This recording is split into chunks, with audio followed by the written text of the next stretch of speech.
ပုံမှန်အဖြစ်ဒီလိုမျိုးခွင့်ရရှိရတဲ့ရင်မျိုးဆိုရင်တော့ကျမကပျော်ရွှင်ရွှင်နဲ့ကိုယ့်ရဲ့ဝါသနာပါတာတွေလုပ်နေရတယ်ဆိုတော့အရင်ပျော်ရွှင်မိပါမယ်။ဒါပေမဲ့အခုနေချိန်မှာကျမပျော်ရွှင်နိုင်ဘူး။ဘာကြောင့်လဲ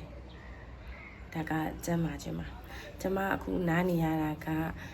မကျမ်းမာစွာနဲ့နားနေရတာပါ။ကို recover ယူဖို့ကိုအញ្ញမ်းကိုအားတင်းပြီးတော့ယူနေရတယ်။ဆရာဝန်တွေကလည်းဒီယောဂရှာဖွေနေစေကာလတခုပေါ့နော်အဲ့တော့ကြောင့်ကျမယောဂနေခွင့်ယူခဲ့ရတယ်အရင်တော့ကျမပြပြချင်တာကလေကျမနေကောင်းစဉ်ကာလမှာကျမကလုံးဝ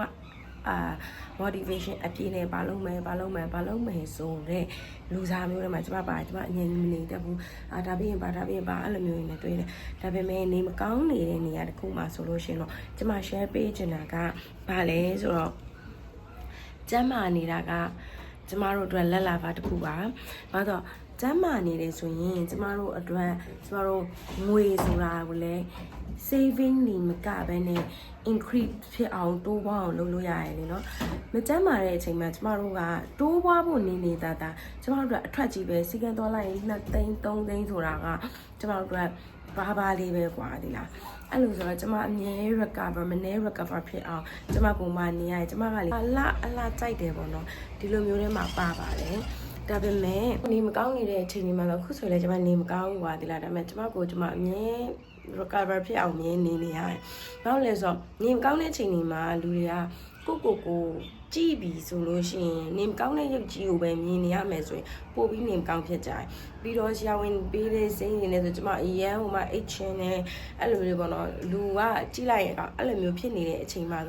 ကို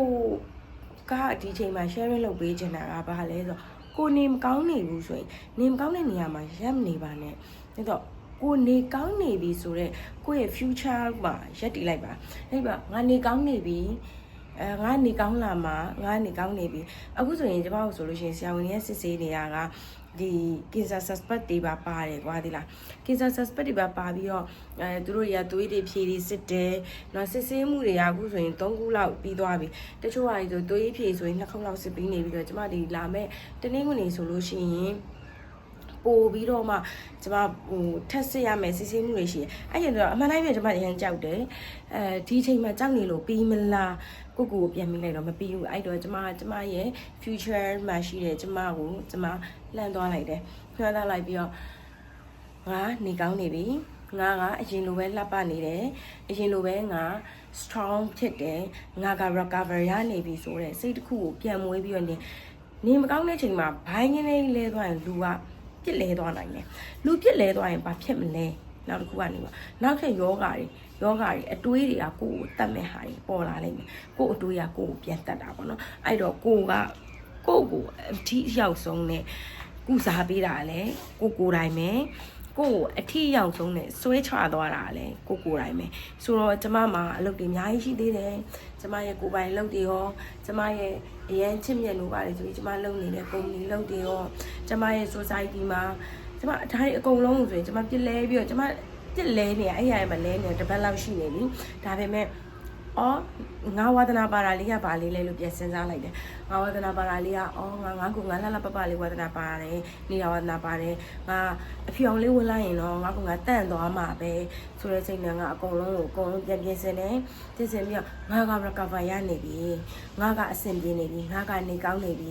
ဒီ result တွေအကုန်လုံးငါကကောင်းတဲ့ future မှာငါကရက်တည်နေပြီဆိုတော့စိတ်တစ်ခုတည်းနဲ့ကျွန်မအကုန်ပြန်ပြောင်းလဲပြီးအခုဗီဒီယိုလေးကိုချက်ချင်းရိုက်လိုက်တယ်ဆိုတော့ကိုယ့်ရဲ့တငယ်ချင်းတွေကိုလည်းမျှဝေချင်တာနေမကောင်းတဲ့သူတွေရှိနေတယ်ဆိုရင် view site ပါကိုယ့်ရဲ့ future မှာနေကောင်းနေပြီဆိုတဲ့အတွင်းနဲ့ပဲရက်တည်ပါပြီးတော့နောက်တစ်ခုကနေမကောင်းတဲ့နေရာမှာနေပါနဲ့ကိုပြန်လဲပြင်ဆင်ပါလို့ပြောချင်ပါတယ်ဒါလေးကကျွန်မနေမကောင်းနေပေမဲ့တော့ညာလဲအားတင်းပြီးတော့ရိုက်လိုက်တဲ့ဗီဒီယိုလေးဖြစ်ပါတယ်အားလုံးကိုကျေးဇူးတင်ပါတယ်တဒါ